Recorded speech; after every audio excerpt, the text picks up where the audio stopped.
Hello friends.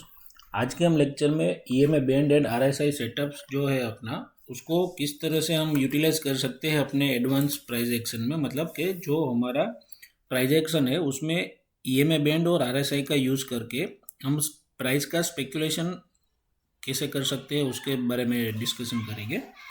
क्योंकि moving average important इसलिए है because we use for trend following setups and RSI we use for confirmation and to identify the trend reversal. ये अपना आज दो topic रहने वाले हैं। तो उसके लिए कंडीशंस क्या क्या रहती है पहले मैं वो बता देता हूँ। एक तो ईएमए बैंड है वो only trending stock and index में यूज़ कर सकते हो। मतलब जो ट्रेंडिंग है अप ट्रेंड में है तो ईएमए बैंड पूरा अप ट्रेंड में है तो आपको अपसाइड ही देखना है। शॉर्ट देखने के लिए आपको दो बार सोचना पड़ेगा उसमें। और इसमें ऑप्शन ट्रेडिंग करने का ट्राई बिल्कुल मत करिएगा, क्योंकि इसमें जब अगेंस्ट जाएगा ना आपके ट्रेड तब एसएल हिट होगा और ऑप्शन से तो आप निकल नहीं पाओगे, बहुत तेज़ी से जाएगा वो एसएल। इसलिए इक्विटी में ही ये करना है। फिर आपका एक दो साल का एक्सपीरियंस हो जाए इसमें, बाद में आप ऑप्शन कर सकते हो। हम ऑप्शन नहीं करते, मैं खुद इसमें ऑप्शन नहीं करता हूँ, मैं इक्विटी करता हूँ और अच्छे रिजल्ट मतलब एक्यूरेसी अच्छी दे सकता है। जब हमारे पास अच्छे ट्रेड्स ना हो तो हम ये अप ट्रेंडिंग स्टॉक में ये कर सकते हैं। और अभी मार्केट ऐसा चल रहा है कि डाउन ट्रेंड चल रहा है, तो इसमें आप एग्रेसिव वाले जो स्ट्रेटेजी मैं बता रहा हूँ उसमें मैं शॉर्ट करता हूँ और वो एफएनओ में ही होगा। तो जिनको एफएनओ का एक्सपीरियंस नहीं है वो बिल्कुल अवॉइड करिएगा, ये बस ऑब्जर्वेशन करिएगा आप। बट आप अप ट्रेंड वाले स्टॉक में ये चीज़ देख सकते हो, अभी बहुत सारे स्टॉक अप ट्रेंड भी है। तो ये कैसे होगा और इसको आप शॉर्टलिस्ट कैसे कर सकते हो स्टॉक को, वो मैं आपको बता दूंगा।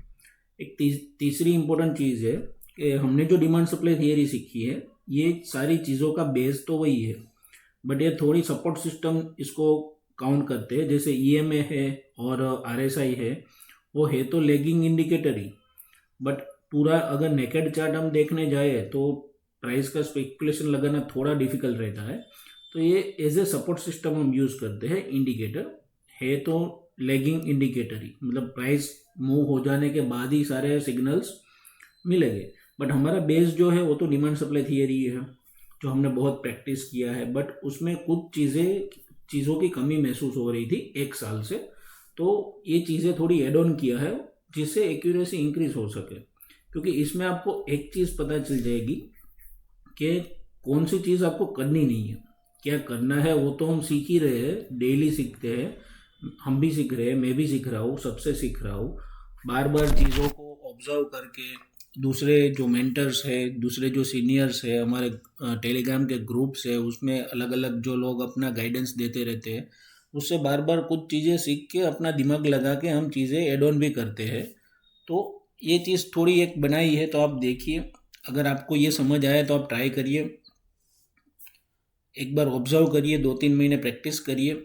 अगर आपको उसमें रिजल्ट मिलता है, बट ये चीज़ तो कंफर्म मिलेगी कि क्या नहीं करना है आपको इसमें, वो एक सीख गए ना तो बहुत लॉस बच जाएगा। जैसे मैं ये निफ्टी के ये वीडियो के बाद मैं निफ्टी और सेक्टर 2-3 चीज़ें जो समझाना है उसके साथ वो एक्सप्लेन भी करूँगा। आरएसआई का कैसे यूज़ किया है और क्या नहीं करना था वो भी मैं बता दूँगा। तो पहले हम ईएमए के बारे में बात कर लेते हैं क्या क्या है। तो ईएमए का यूज़ हम कैसे करेंगे, ईएमए बैंड का एक तो स्कैनिंग पर्पस के लिए यूज़ करेंगे ईएमए का। वैलिडिटी ऑफ जोन्स कैसा है वो करेंगे। ट्रेलिंग एसएल वाला एक भी यूज़ है, बट ये अब अभी नहीं करेंगे। ये 1:3 के बाद ट्रेल करना होता है, वो सेटअप उस हिसाब से डिज़ाइन किया गया हुआ था। बट अभी के सिनेरियो में 1:3 लेना ही नहीं है, 1:2 लेके हम एग्जिट कर लेंगे। तो अब क्या नहीं करना चाहिए उसकी बात कर लेते हैं। एक ऑब्जर्वेशन है, ये अपने माइंड में सेट कर लेना। आईटीएफ अपना जो थियरी है उसमें इंटरमीडिएट टाइम फ्रेम की जो बात होती है, अगर वो अप ट्रेंड में है तो high time frame supply zone, मतलब अगर आईटीएफ आप डेली का ले रहे हो तो उससे एक स्टेप हाई सप्लाई जोन, तो वीकली का हुआ। तो अगर आईटीएफ अप ट्रेंड है, डेली अप ट्रेंड है, तो वो प्राइस वीकली सप्लाई जोन की तरफ मूव कर रही है, ऐसा आपको माइंड में एक तो रखना है। तो क्या करना होता है, पहले सीधा आपको प्राइस जहाँ पे भी है करंट मार्केट प्राइस के ऊपर ही वीकली सप्लाई जोन होगा। अगर डेली टाइम फ्रेम आप यूज़ कर रहे हो आईटीएफ में तो वीकली सप्लाई जोन आपको मार्क कर लेना है। तो माइंड में एक चीज़ ये रहेगी कि प्राइस वीकली सप्लाई जोन तक जा सकती है, मतलब वही टारगेट है, वही रखना है अपने को कि ये जाएगा, ऐसा एज ए प्राइस एक्शन हमें समझ लेना है पहले। डाउन ट्रेंड है ITF, तो price takes to high time frame demand zone, मतलब डेली में अगर डाउन ट्रेंड है तो वीकली का जो भी डिमांड जोन बना है वहाँ तक जाएगी। अगर बीच में डेली का डिमांड जोन भी आ रहा है, रैली बेस रैली आएगा बीच में, अगर आएगा कोई, अगर डेली ट्रेंड डाउन हो रहा है, ऊपर से प्राइस नीचे आ रही है, तो उसके और वीकली डिमांड जोन के बीच में जो जो डिमांड जोन आएंगे वो कंटिन्यूस पैटर्न वाले आएंगे। RBR आएगा, 125 में अगर जाओगे तो दूसरा कोई डिमांड जोन आएगा जिसको वीकली का सपोर्ट नहीं होगा, वीकली के ऊपर बने होते हैं, तो आपको उसको ट्रेड करना है नहीं करना है। उस अगर सपोर्ट नहीं है तो उसको ट्रेड कर सकते हैं या नहीं कर सकते, वो चीज़ EMA बैंड भी समझ सकते हैं, और दिमाग में ये तो रखना ही है कि वो वीकली डिमांड जोन तक जाएगी प्राइस। थर्ड वन, जब ये मूविंग, अभी हम EMA बैंड पढ़ेंगे, उसमें मूविंग एवरेज का क्रॉसओवर बनेगा, तो वो क्रॉसओवर बन जाए, वो अप साइड अगर क्रॉसओवर बना 1021 EMA का हम यूज़ करेंगे, अगर अप साइड क्रॉसओवर बना तो हम उसको शॉर्ट करने के लिए 2 बार सोचेंगे, और अगर डाउन साइड क्रॉसओवर बना तो उसको लॉन्ग करने के लिए 2-3 बार सोचेंगे, और उसका रीज़न फाइंड करेंगे सिर्फ डाउन साइड शॉर्ट करने का ट्रेड का। तो अभी हम थोड़ा उसको समझते हैं कैसे सेटअप काम करता है। तो पहले स्कैनिंग पर्पस के लिए क्या करेगा, अगर एग्रेसिव जाना है, अगर कोई एग्रेसिव प्लेयर है तो वो 1021 EMA यूज़ कर सकता है।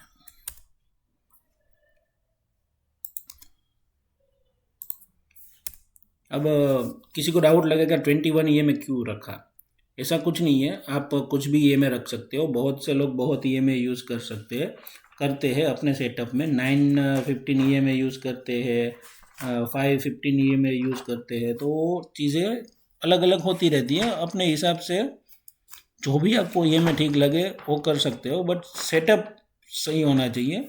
EMA का प्राइस कोई, मतलब EMA का जो नंबर है वो कोई इम्पोर्टेंस नहीं है ज़्यादा। तो एग्रेसिव है तो आप 1021 में जा सकते हो। फिर कंजर्वेटिव,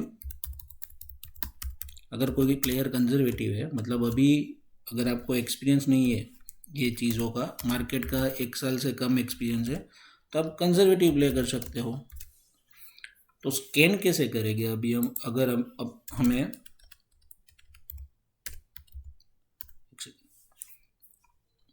अगर हमें मार्केट में अप ट्रेंडिंग स्टॉक देखने हैं और वीकली अप ट्रेंडिंग में जाना है, वीकली इनकम ट्रेड में जाना है, तो हमारा इंटरमीडिएट टाइम फ्रेम तो डेली रहेगा।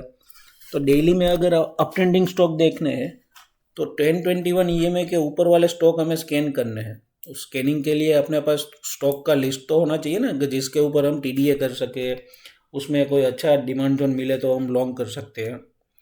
तो उसके लिए स्टेप क्या है वो आप एक बार देख लीजिए। जिनको सम पता है स्कैनर कैसे यूज़ करते हैं ट्रेड टाइगर में, उसको कोई दिक्कत नहीं है, उनको देखने की ज़रूरत नहीं है। जिनको नहीं पता वो देख सकते हैं। टूल्स में जाना है हमें, यहाँ पे न्यू एडिट, यहाँ पे हम न्यू में जाइएगा तो स्कैनर का एक ये आ गया। इसमें स्कैन नेम में क्या रखेंगे हम लोग, क्या रखते हैं, लॉन्ग EMA बेड नाम रख दिया हमने। टाइम फ्रेम में हम डेली कर देते हैं क्योंकि हमारी ये इंटरमीडिएट टाइम फ्रेम है, ये वीकली इनकम ट्रेड के रिलेटेड हम लोग स्कैन कर रहे हैं, इसलिए डेली रखा है। यहाँ पे इंटरमीडिएट टाइम फ्रेम रखनी है। अगर आप मंथली इनकम ट्रेड कर रहे हो तो आपको वीकली टाइम फ्रेम रखनी है। अगर आप ज़्यादा कंजर्वेटिव हो, डेली ये क्विक सिग्नल्स, मतलब जो 1021 EMA है वो एग्रेसिव है, वो जल्दी सिग्नल्स देगा, बहुत सारे सिग्नल्स देता है, क्रॉसओवर के, प्राइस के, सब। तो आपको रखना है इंटरमीडिएट टाइम फ्रेम अपने हिसाब से, अपने ट्रेडिंग स्टाइल के हिसाब से। आप वर्किंग प्रोफेशनल हो, डेली भी रख सकते हो। मैं खुद करता हूँ, मैं वर्किंग प्रोफेशनल हूँ, मैं डेली में ही यूज़ करता हूँ, वीकली एनालिसिस कर लेता हूँ जो भी है। इसमें क्या करना है, EMA 10, ये लॉन्ग साइड की बात हो रही है। EMA 10 अगर लॉन्ग साइड की हम बात कर रहे हैं तो EMA 10 ग्रेटर देन, यहाँ पे आएगा EMA 21। कुछ भी यूज़ कर सकते हो आप, 20 भी कर सकते हो, चलता है। बट ये क्या है, मंथ के अंदर 20 से 22 वर्किंग सेशन होते हैं अपने मार्केट में। तो 20 भी यूज़ करते हैं, जैसे इंस्टीट्यूशन से अल्गो ट्रेडर से, और 20 ये में यूज़ करते हैं। 22 भी कर सकते हो, 21 मैंने दोनों के बीच का एक रख लिया 21। जस्ट ये कुछ भी, मतलब आप कुछ भी कर सकते हो। यहाँ पे 8 ये में कर सकते हो, यहाँ पे 13 ये में कर सकते हो। सेटअप सेम रहेगा सब में, काम चीज़ें सेम रहने वाली है। बट जितना डाउन में जाओगे उतना क्विक रहना पड़ेगा आपको चीज़ों में। दूसरी कंडीशन क्या रखनी है, एल हमें अगर लॉन्ग ही करना है तो एल 10 EMA के ऊपर ही होना चाहिए।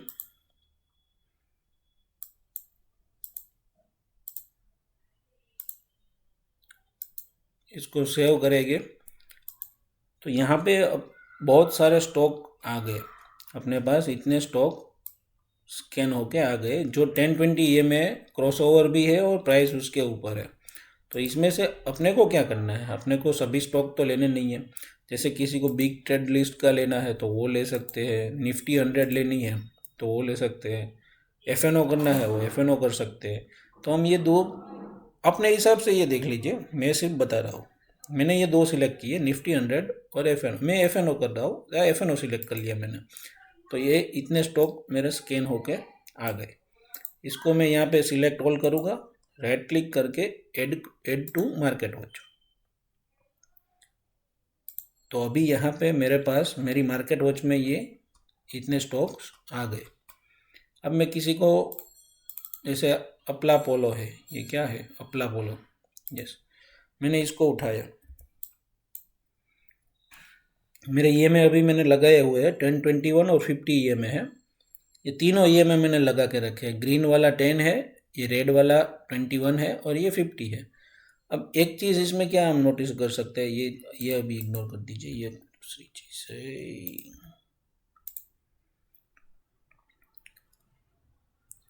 ये डेली टाइम फ्रेम है, इंटरमीडिएट। यहाँ पे क्या प्राइस एक्शन बना रहा है ये देखिए, डाउन डाउन स्ट्रक्चर, मतलब ये साइडवेज टू बुलिश ही है। तो हम इसको शॉर्ट क्यों करेंगे, मतलब कोई आइडिया बनता है शॉर्ट करने का, इसको हम लॉन्ग करने का ही सोचेंगे। एक सेकेंड, इसको हम लॉन्ग करने का ही हर बार सोचेंगे। वीकली ट्रेंड अपना क्या है, EMA अपने को ट्रेंड डायरेक्शन दिखा रहा है। अभी ये डेली में अपने को यहाँ पे 10-21 का EMA क्रॉस ओवर मिल गया है। प्राइस यहाँ से अपसाइड अच्छी खासी रैली कर दी है। बट EMA का काम क्या होता है, प्राइस को अपने पास वो खींचता है, अट्रैक्ट करता है। तो ये जब भी ये जो दोनों EMA के बीच का अगर गैप बढ़ता है, मतलब बड़ा हो रहा है, उसका मतलब ये स्टॉक बहुत अप ट्रेंडिंग में है। या नीचे की साइड अगर डाउन साइड देख रहे हैं हम, तो गैप बढ़ता रहता है तो वो डाउन ट्रेंड में है। ये जैसे साइडवेज हो गया तो हमें पता चल जाएगा। तो अब ये क्रॉस ओवर किया, ऊपर गया, तो EMA बैंड के पास हम वीकली, जैसे वीकली टाइम फ्रेम में हम रखते हैं, तो यहाँ पे एक EMA पूरा एक बैंड है। जैसे यहाँ पे जब प्राइस थी तो इतना बैंड हम जैसे स्क्वायर मार्क कर देते हैं, इसको हम अलग ही कलर दे देते हैं। तो ये अपना, मैं यहाँ पे प्राइस थी ना तब की बात कर रहा हूँ, ये तीनों क्रॉस ओवर तो बन गए थे, ये EMA बैंड है पूरा। फिर एक यहाँ पे भी अपना EMA बैंड है, वीकली का EMA बैंड यहाँ से यहाँ तक का काउंट होगा पूरा। और इसके बीच में अगर डेली में प्राइस आ रही है, अच्छा जोन मिल रहा है अपने को EMA बैंड के अंदर, जैसे आप कोई भी ट्रेड करते हो, डेली का डिमांड जोन हो आपका या 125 डिमांड जोन हो, बट वो आपके EMA बैंड के अंदर आ रहा है, तो आपकी चलने की चांस प्रोबेबिलिटी ज़्यादा हो जाएगी। ये EMA बैंड उस हिसाब से काम करता है। जैसे अशोक लेलैंड है, कंडीशन ये है कि ये अप ट्रेंडिंग स्टॉक में ही काम करेगा।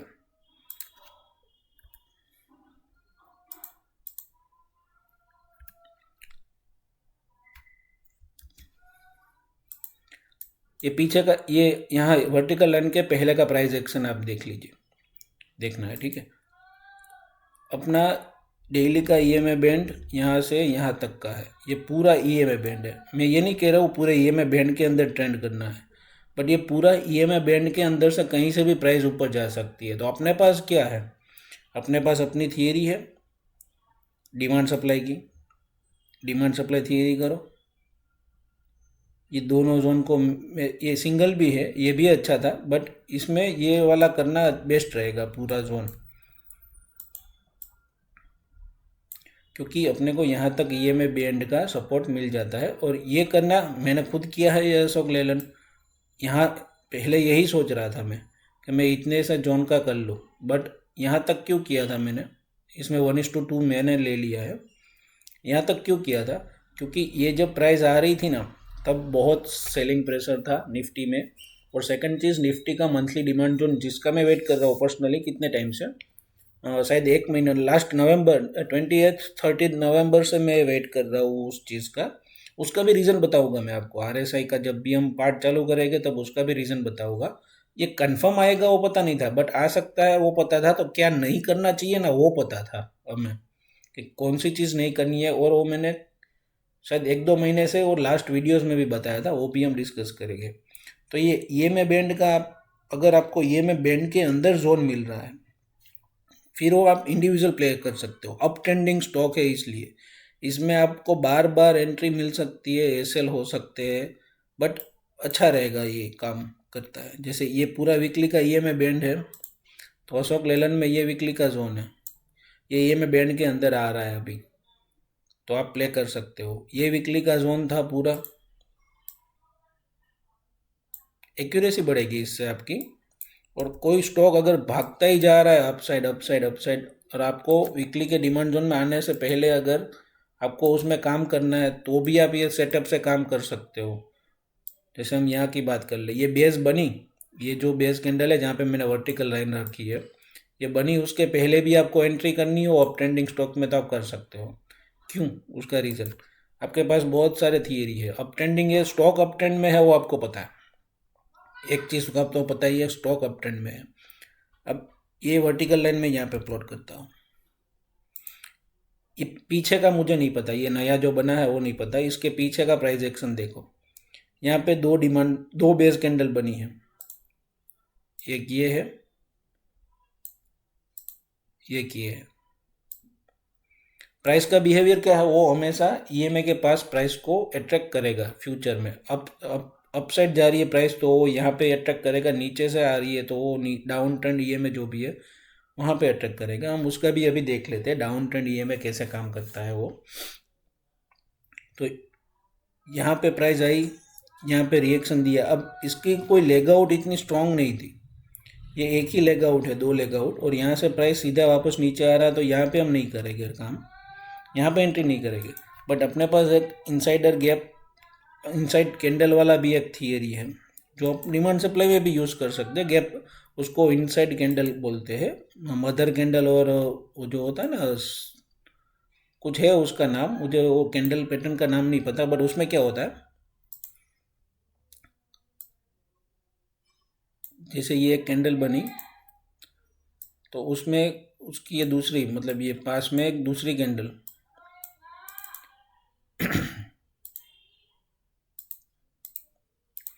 ये देखो 5 मिनट में, ये समझो कि 5 मिनट का स्ट्रक्चर है, 5 मिनट टाइम फ्रेम का। ये भी एक आप ऑब्जर्व करिएगा, ये मैं इसका भी एक चीज़ बता देता हूँ, ये आप साथ में अभी एक बात हुई ना तो ऑब्जर्व करिएगा, बहुत बहुत काम की चीज़ है, बहुत काम की। ये 5 मिनट का स्ट्रक्चर है। ये जब मार्केट ओपन हुआ, आपको क्या करना है, 9:15 को मार्केट ओपन होता है, आपको 9:20 तक, 9:24 AM तक वेट करना है। ये इंट्राडे वालों का है, मैं नहीं करता अभी, मैं फ्री नहीं हो पाता हूँ दूसरी चीज़ों से, और दूसरे चैनल चल रहे हैं उसमें इनपुट देने के लिए थोड़ा बिजी रहता हूँ। बट ये मैं पहले करता था। ये आप देख लीजिएगा, अपने हिसाब से ऑब्जर्व करिएगा 7 दिन, और फिर कमेंट में आके बताना, ये वीडियो के कमेंट में आके बताना कि हाँ ये काम कर रहा है या नहीं कर रहा है। 9:15 को मार्केट ओपन हुआ, 9:24 AM को वेट करना है। फिर आपका जो ये ट्रेड टाइगर है उसमें FNO वाला वॉच लिस्ट है उसको खोल लेना है पूरा। ये चीज़ हो गई। ये कैसे होगा? देखिए ये FNO वाला वॉच लिस्ट है, ये ओपन कर लिया। ये कब करना है? 9/24 को। फिर ये परसेंटेज वाला स्कैनर है जो उसको काम में लेना है। ऊपर के 10 स्टॉक और लास्ट के 10 स्टॉक, ऊपर के 10 स्टॉक और लास्ट के 10, उसके ऊपर आपको नज़र लगानी है 9/24 को। उसमें ये चीज़ बनी होगी। ऊपर वाले में 5 मिनट में ग्रीन कैंडल बनी होगी। वीक आप देख लेना, बहुत बड़ी हो तो अवॉइड करना है। और उसके बाद एक रेड कैंडल बननी चाहिए। इसका क्या मतलब हो, अगर वो स्टॉक अप ट्रेंड में है तो टॉप 10 में वो आएगा, उसके अंदर बिग मनी आ रहे हैं।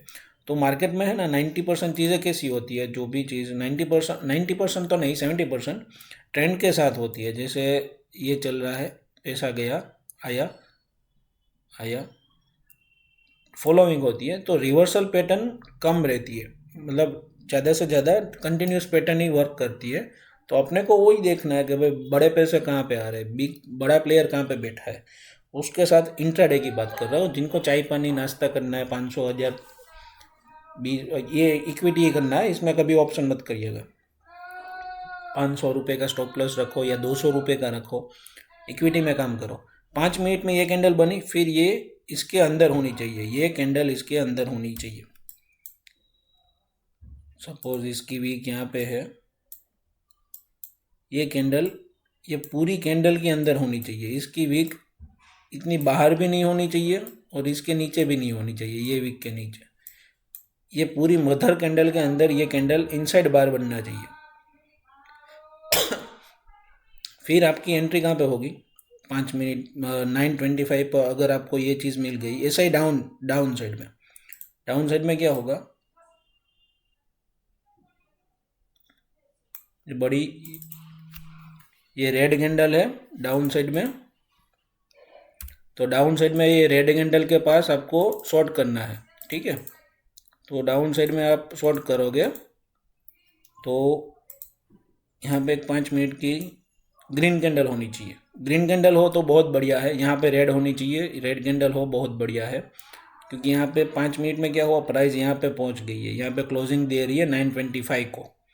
और यहाँ पे डाउन होके लास्ट के जो हमने टॉप लास्ट के जो 10 स्टॉक देखे उसमें ऐसा बना, तो यहाँ पे प्राइस यहाँ पे क्लोजिंग दे रही है ऊपर जाके। अब इसमें आपको अपना डिमांड सप्लाई थियरी काम करना है। अगर यहाँ पे आप एंट्री ले रहे हो, इसको क्रॉस करने के बाद एंट्री लेना है। जैसे ये 100 रुपीज़ है, यहाँ पे हाई इसका 100 है, तो 0.5 के ऊपर आपकी एंट्री बनेगी और इसके थोड़ा सा नीचे आपका एसएल बनेगा। ये वाली कैंडल के, बेबी कैंडल के नीचे आपका एसएल बनेगा। सेम इसमें इसका जो हाई है, ये वीक का जो मदर कैंडल का लो है, उसके नीचे अगर प्राइस जाएगी फिर आपको एंट्री करनी है और इसके ऊपर आपका यहाँ पे शॉर्ट करना है। इसके ऊपर आपका एसएल बनेगा और ये इंट्राडे में ही होगा ये काम। ये इंट्राडे ही करना है आपको, इंट्राडे से ज़्यादा कैरी नहीं करना है। डाउन साइड वाला, ये वाला तो आप कैरी कर सकते हो, नेक्स्ट डे होल्डिंग में ले सकते हो। ये वाला होल्ड नहीं कर सकते, इसमें आपको ऑप्शंस में जाना पड़ेगा अगर करना है तो होल्डिंग। बट मैं सजेस्ट नहीं करूँगा ऑप्शन का, बस आप ऑब्जर्व करो, ठीक है। तो ये वाला एक सेटअप है और 1:3 मिल सकता है इसमें। बट एक दूसरी चीज़ आपको, हम तो डिमांड सप्लाई ट्रेडर्स है, तो क्या ध्यान रखेंगे, यहाँ पे अगर कोई, यहाँ से आपका रिस्क रिवॉर्ड रेशियो कितना बन रहा है, यहाँ पे कोई हाई टाइम फ्रेम का सप्लाई जोन आ रहा है तो आप स्ट्रिक्टली अवॉइड करेगा इसको। और यहाँ पे अगर नीचे high time frame demand zone आ रहा है तो अवॉइड करेंगे हम इसको, ठीक है। तो एक ये चीज़ बता रहे थे। तो ये ईएमए वाला तो कंसेप्ट आपको समझ में आ गया। जैसे ईएमए बैंड के अंदर अगर कुछ चीज़ें बन रही है, मतलब वो जोन आपका ईएमए बैंड के अंदर आ रहा है, तो उसमें आप लॉन्ग करने का मतलब आपकी एक्यूरेसी बढ़ जाएगी। तो ये अच्छी चीज़, एक चीज़ है, तो ध्यान रखिएगा। सेकंड चीज़, जैसे बैंक इंडिया है, क्या नहीं करना चाहिए वो एक समझाता हूँ। जैसे ये में क्रॉस ओवर बना, कहाँ पे बना, एक यहाँ पे बना ये में क्रॉस ओवर, तो यहाँ से हमको पता है कि हमें शॉर्ट ऐसे नहीं कर देना है, डायरेक्ट शॉर्ट नहीं करेंगे। ये कंटिन्यू बन रहा है क्रॉस ओवर। एक मिनट, एक कॉल आ रहा है।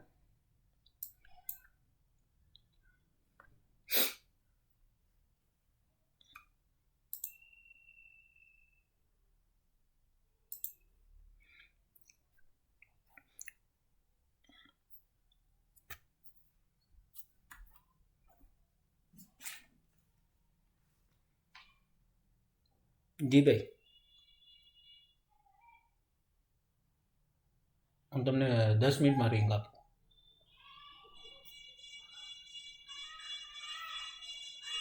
हाँ हाँ, 10 મિનિટમાં રિંગ આપું। ओके, सॉरी, इसमें मुझे पॉज करना नहीं आ रहा है, इसलिए अगर स्टॉप करता तो पूरा वीडियो ब्रेक हो जाता। तो ये लॉन्ग साइड का हमने देख लिया। इस तरह से आप एक काम कर लीजिए। अब फटाफट से ये इसको ख़त्म करते हैं। मैं वापस दूसरा वीडियो बनाऊंगा जिसमें हम RSI और EMA बैंड का यूज़ कर लेंगे। अब शॉर्ट साइड का भी देख लेते हैं जल्दी से। उसमें क्या रहेगा, यहाँ पे हम नाम देंगे EMA बैंड शॉर्ट साइड। इसमें यहाँ पे डेली टाइम फ्रेम रखेंगे। ये तो आप समझ गए इंटरमीडिएट टाइम फ्रेम कौन सी रखनी है। EMA 10 less than EMA 21। दूसरी कंडीशन, इसको हम ग्रिड में ऐड कर देते हैं। EMA 21 इसको हम ऐड कर दिया। फिर LTP लेस देन EMA 10, इसको भी ग्रिड में ऐड कर देते हैं। इसको सेव कर देते हैं।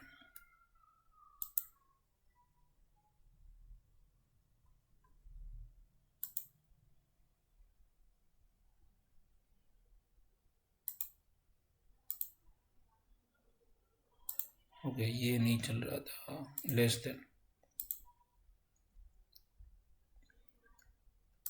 इसके अंदर तो सिर्फ और सिर्फ हमें FN अंडरलाइन ही लेना है, क्योंकि ये शॉर्ट साइड में करेंगे। सिलेक्ट ऑल किए, ऐड टू वॉच लिस्ट। यहाँ पे अपनी वॉच लिस्ट बन गई। यहाँ पे अपने को डाउन ट्रेंड जो भी स्टॉक्स है EMA वाला डाउन ट्रेंड में वो आ गए। जैसे हम अदानी एनसोल देखते हैं, ये तो कुछ न्यूज़ के हिसाब से चला, तो इसको हम अभी नहीं देख रहे, एवॉइड करें। AB कैपिटल देखते हैं, ये AB कैपिटल स्टॉक। फिर हमें है ना एक दूसरी चीज़ बताता हूँ। जैसे अप ट्रेंड है, ये डेली में हमने देख लिया, बट वीकली में क्या है, स्टॉक को TDA तो हम करेंगे ही। वीकली में ये स्टॉक बहुत अप ट्रेंड में चल रहा है, तो वीकली का ये डिमांड जोन वीकली के EMA बैंड में भी आ रहा है। स्टॉक ने यहाँ पे क्रॉसओवर बना दिया है, बट इसको शॉर्ट करने की हिम्मत करेंगे हम नहीं करेंगे। तो थोड़ा प्राइस एक्शन भी देख लेना है साथ में। तो ये वाला वीकली का डिमांड जोन भी अच्छा चल सकता है। ये भी EMA बैंड में ही है ये, क्योंकि यहाँ से यहाँ तक का EMA बैंड है इसका वीकली में। और दूसरी चीज़ हमने क्या देखी है, सपोज हमने क्या एक चीज़ सीखी थी यहाँ पे, ये वाला ITF up trend track price to high time frame supply zone. तो ये वीकली की अगर हम टाइम फ्रेम ओपन कर रहे हैं, तो यहाँ पे क्या बन रहा है, स्ट्रक्चर हायर हाई बन रहा है। तो वीकली की एक अपसाइड सप्लाई जोन कौन सा हुआ, क्वार्टरली सप्लाई जोन है, ये तो ऑल टाइम हाई पे है।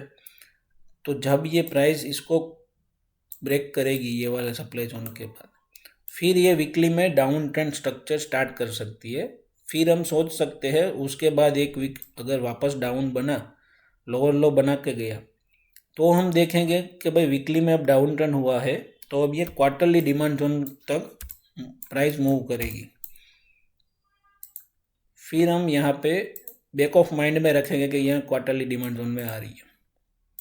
ठीक है, तो उसका एक दूसरा भी बताता हूँ। जैसे ये स्टॉक डाउन ट्रेंड चल रहा है, वीकली में यहाँ से वीकली क्रॉस ओवर हो गया। हमें डेली टाइम फ्रेम पे हमने स्कैनर यूज़ किया था, तो ये डेली टाइम फ्रेम यहाँ पे क्रॉस ओवर हो गया। फिर यहाँ से यह प्राइस आ रही है, बार बार रिजेक्शन ले रही है EMA बैंड से। तो यहाँ पे मंथली और वीकली का दोनों है। तो यहाँ पे क्यों हमने लॉन्ग नहीं किया था अंबर, वो भी मैं आपको बता दूंगा नेक्स्ट वीडियो में। क्यों ये डाउन ट्रेंड चल रहा है, तो यहाँ पे क्यों लॉन्ग नहीं किया था, रिस्क रिवॉर्ड कितना बन रहा था। तो ये चीज़ें EMA बैंड की। अब नेक्स्ट वीडियो में हम लोग EMA बैंड के साथ ईएमए बैंड तो कंसेप्ट दिमाग में रखना ही है बैक ऑफ माइंड में। अगर ईएमए बैंड अपना अप ट्रेंड में है तो हमें लॉन्ग ही करना है। आरएसआई का कैसे यूज़ करना है ना वो, और निफ्टी का सेक्टर एनालिसिस वो कैसे करना है ना, उसकी हम डिस्कशन कर लेंगे। अभी थोड़ा एक अर्जेंट काम आ गया है तो मुझे स्टॉप करना पड़ रहा है बीच में। Thank you.